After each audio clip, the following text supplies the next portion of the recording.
What should you think about before agreeing to be a mentor?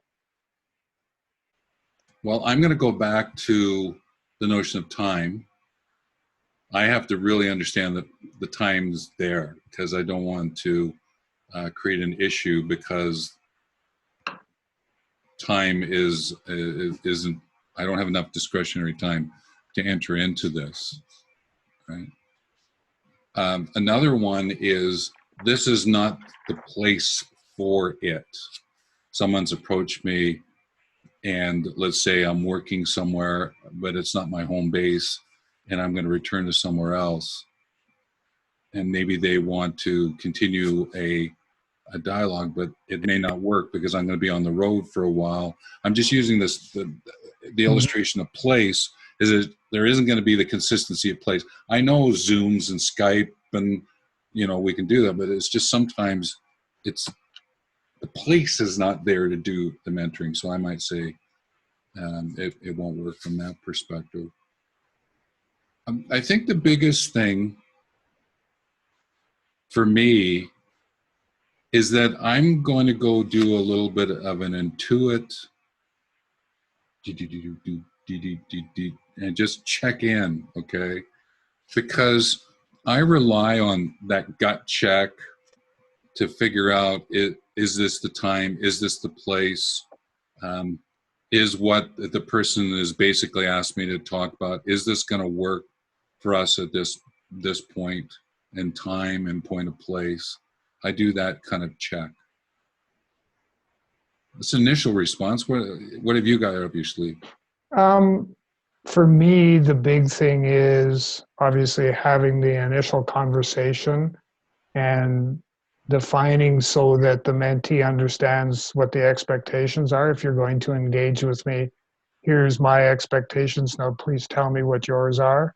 And then the approach I take is for both of us to go home and sleep on it. And when you wake up in the morning, if your gut tells you this is something that is workable, then you need to send me a message and then we'll go from there. But if either one of us are kind of second guessing whether or not this is going to work, then we need to shut it down. And kind of sometimes my suggestion will be that I'll work with you to help you find somebody who is a better fit for you, and do it that way, so that, yeah, because I've had some that have come to me for mentoring, and because I do a combination of paid versus free, as soon as I started talking money, they were running for cover.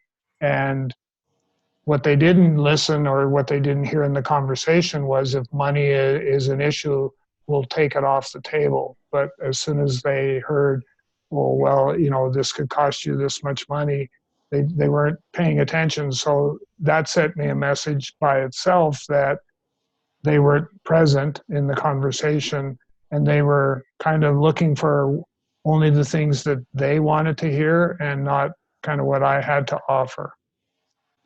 Well, I know time and place. There is the other element of effort is,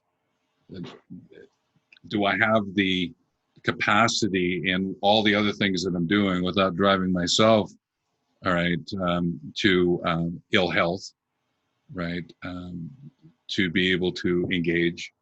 That might be another factor in what's taking place. Another one, and it's this notion of formal, informal.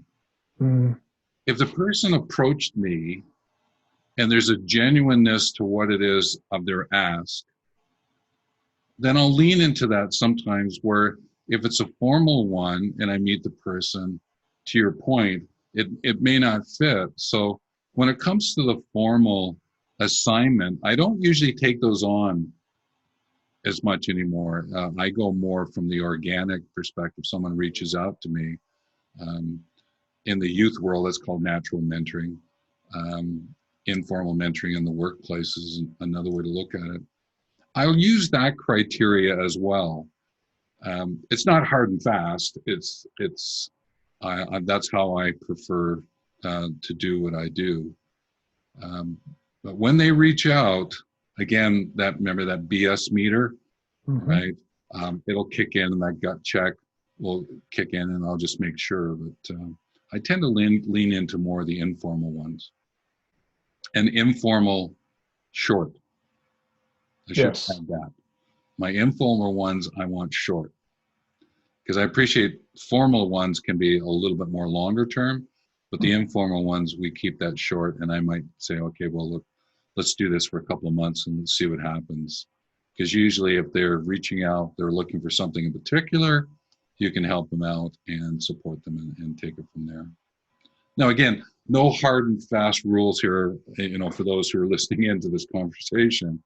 It's just, it's me sharing mine. And hey, if you've got something you want to share with Doug and I, put in the comments section below where you find this video, because again, these are things, aspects of mentoring, the things that we've got to keep exploring and keep finding the nuances, any other ways of looking at it. So just ask the question one more time, just for the listeners, but also in case there's something that sparks for us. The question was, what should you think about before agreeing to be a mentor? So think, feel. I think we brought up the think and feel. So yeah. Thanks for watching the video. We have an ask of you. Make sure you click the subscribe button and click the bell beside subscribe so you can receive more notifications of the videos that we're loading up. And like the video, and especially if you could comment your insights. We would enjoy learning from you. Take care.